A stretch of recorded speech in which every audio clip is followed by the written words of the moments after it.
नमस्कार प्यारे बच्चों, कक्षा तीसरी। आइए आज पढ़ते हैं पाठ नंबर 6, अलादीन का चिराग।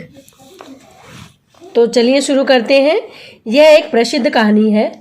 अलादीन का चिराग सब कुछ करने में समर्थ था, ऐसी मान्यता है।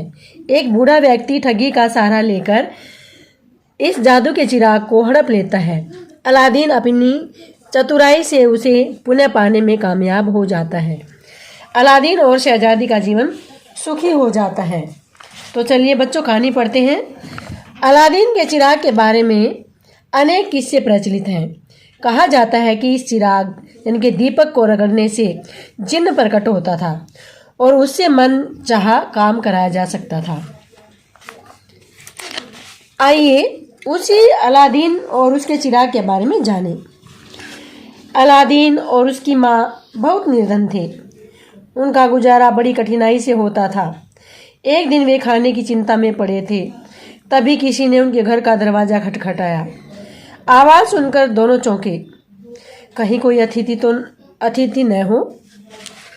अलादीन ने दरवाज़ा खोला तो सामने एक वृद्ध व्यक्ति को खड़े पाया। वृद्ध ने पूछा, क्या मुस्तफ़ा दर्जी का घर यही है? अलादीन ने पूछा, आप कौन हैं? मैं तुम्हारे पिता का बड़ा भाई हूँ। कई वर्ष पहले विदेश चला गया था, अभी अभी लौटा हूँ। तुम्हारे पिता कहाँ हैं? वृद्ध ने पूछा। अलादीन की माँ ने समीप आकर उत्तर दिया, उनकी मृत्यु को तो कई वर्ष हो गए। बस यही एक बेटा है, घर की हालत भी बहुत खराब है।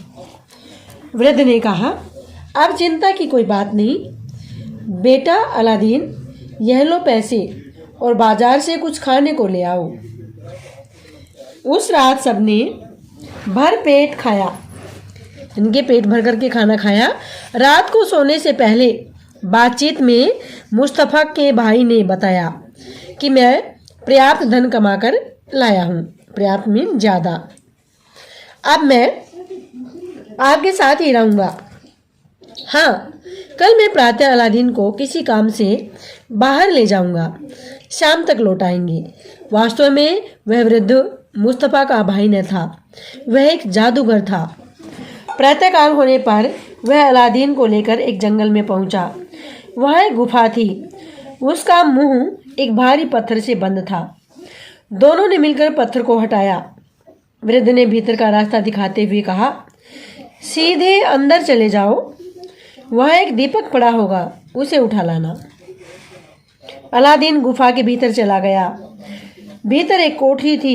कोठरी हीरे, मोती और तरह तरह के रत्नों से भरी हुई थी। अलादीन ने उनमें से कुछ को उठाकर अपनी जेबों में भर लिया। इतने में उसे वृद्ध की आवाज़ सुनाई दी, जल्दी से दीपक मुझे पकड़ा दो। अब अलादीन का ध्यान दीपक की ओर गया।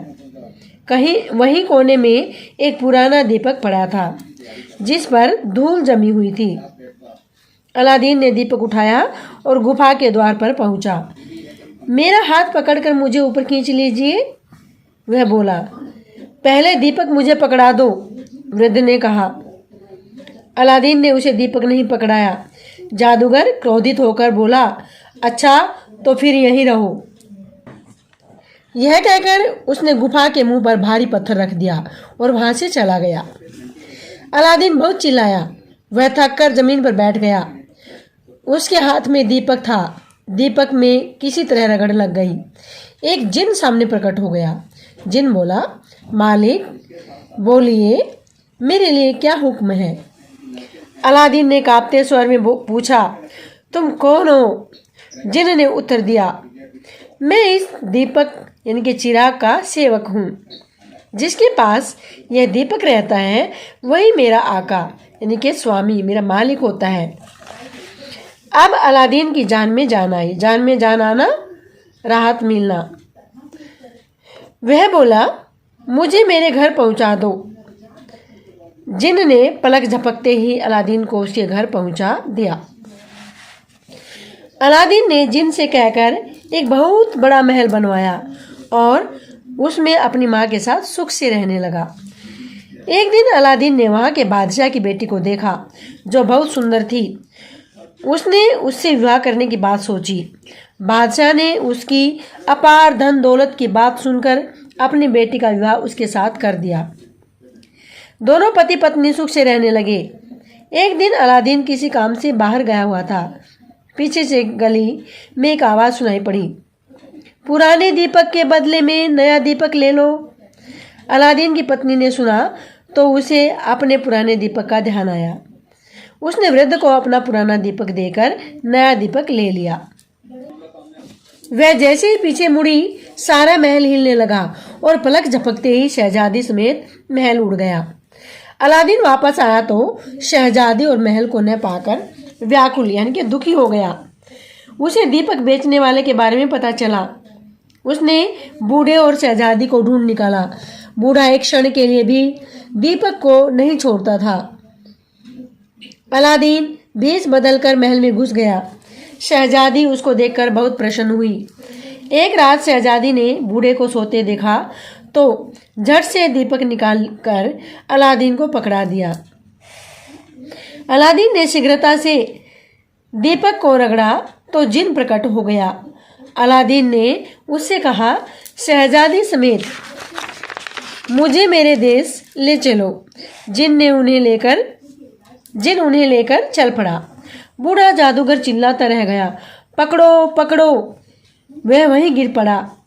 उधर शहजादी के पिता की भी मृत्यु हो चुकी थी।